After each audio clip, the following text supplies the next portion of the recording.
Thank you for that, Juliana. A great launch to our discussions tonight. So I'm going to invite Dr. Joel Topf to go ahead and tee up his slides while I do his introduction. So we're very excited to have him with us tonight. He's an assistant clinical professor of medicine at Oakland University William Beaumont School of Medicine. Dr. Topf's career has been marked by adapting emerging technologies to medical education. So, as a side hustle, he wrote a pair of textbooks using desktop publishing technologies while in medical school because he had nothing better to do. And during residency, during a gap year between residency and fellowship, he created a vital sign application for pediatrics and then another nephrology blog called Precious Bodily Fluids. He was an early adopter to use social media for medical education, creating some online games and a journal club on Twitter. And in 2017, he was awarded the Robert G. Nairns Award for Innovation in Medical Education by the American Society of Nephrology. And we're super excited to have him join us tonight. Take it away.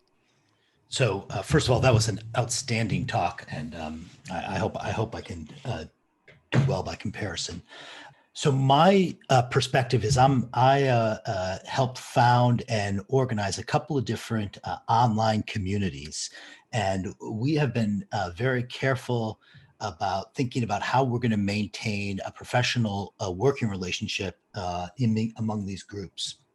And a lot of our experience from that comes from the experience that we watched with Science Online. So Science Online was a very prominent community of science communicators, mainly writers. These people were freelance writers. They would get articles in Scientific American and other high-profile publications. And then they also had their own personal blogs.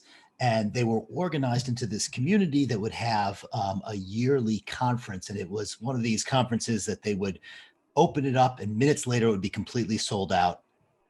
They would have 500 plus attendance to these conferences. They would have plenty of sponsors. It was a really exciting and a group that looked like it was growing, had a lot of momentum. And then in 2014, one of the founders was accused of sexually harassing some young women who went to the conference. And it seemed these were pretty significant accusations. And that destroyed the entire community. The following year, the conference was canceled, and soon after, the organization completely dissolved. This is something that we keep thinking about because we feel like we've built pretty solid and engaging and exciting online organizations. And the fragility of Science Online really caused us to hesitate and rethink what we were doing. So I have the two communities that I'm talking about. One of them is called this NephJC, hashtag NephJC, and that stands for a Nephrology Journal Club. And so what we do is twice a month, a community of doctors, primarily kidney specialists, meet on Twitter to discuss an article, a manuscript. And these are usually original medical research, but occasionally there'll be editorials or guidelines. Once a year, we have a book club where we'll talk about a longer, book length article or manuscript. And the community is pretty tight. We have a mailing list of about 2,500 people. We get 30 to 40,000 unique visitors to our website every month. And if you look at the people that participate in our chats twice a month, it's about somewhere between 200 and 300 people, depending on how exciting the article is. The other community is much smaller. It's called the Nephrology Social Media Collective. And this is an internship that we run. It's not a loose, but it's an online internship that teaches social media skills. The interns, we teach them how to write blog posts, create tweetorials, build visual abstracts, and manage the tweet chats. We get about 150 applications for the internship every year, and we've settled on recently a class size of 28 interns per year. And I think we're going to continue with that class size. But our faculty is about twice that size. We have about 50 faculty members for that group. So I'm going to first talk about NephJC. So we have not had any problems in the NephJC community. But, the question is, when did Noah start building the ark? Before it rained. And so we wanted to set expectation and behavioral norms before we had any problems. And so initially this was just informal. And the leaders and the high profile users of NFJC tended to be very level-headed, calm people, people that were non-confrontational, that wouldn't take their fights and beefs to Twitter and build enemies.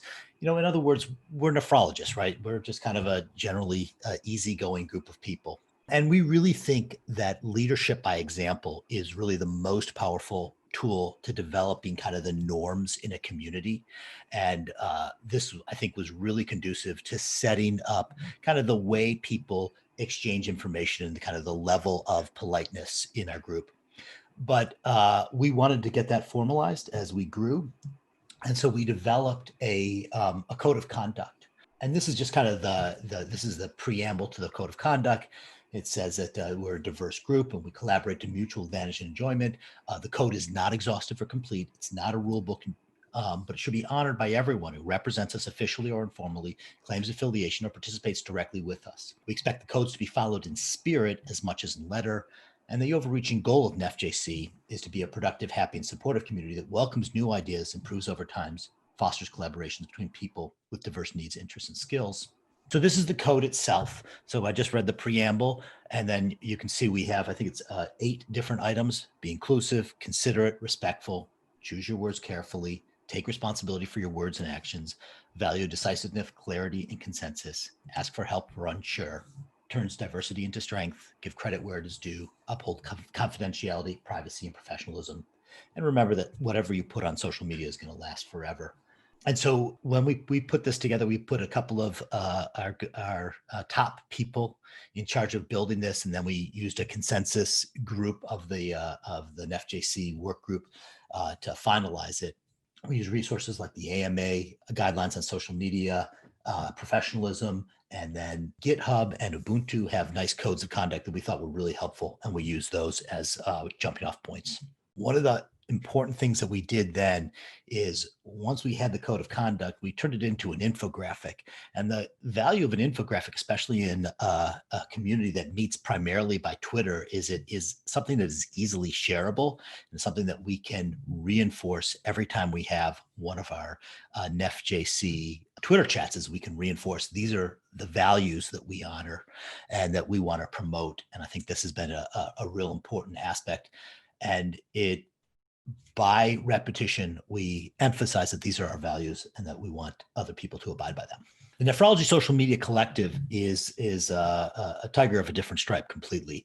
Instead of a diverse, large, sprawling group, it is a much tighter community composed of dozens of people rather than hundreds of people.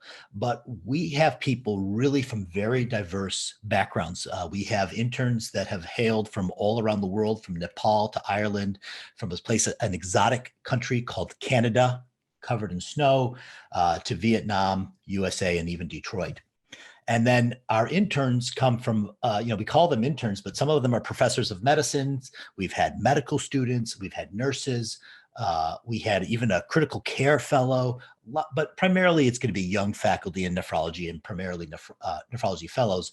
But again, a very diverse group, as is our faculty, a diverse group. And again, that just results in people coming at problems from very different perspectives. The thing that worries me the most is the product of the Social Media Collective, that the projects that the interns work on are going to be, either written or illustrated products that are promoted on social media. And so we have a lot of editing and a lot of critiques, and these are usually done on unforgiving deadlines. And I know that I'm guilty of this, is that when the deadline's approaching, I may not couch a criticism in the most polite language. And this is something, it results in a brusqueness that is very easy to take in ways that were not intended.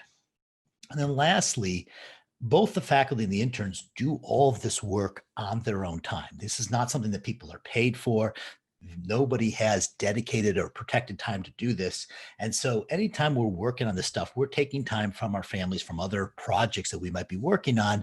And I think that adds to the urgency and the sense of lack of time that can add to the brusqueness and make the likelihood of encounters confrontational.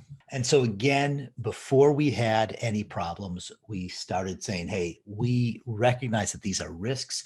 How are we going to deal with this prospectively? And so I've shown you the code of conduct that is not just for an FJC. We use the exact same code of conduct for the Nephrology Social Media Collective. So we require that if you're going to apply for the internship, that you need to read and adopt that code of conduct. So that's the first thing.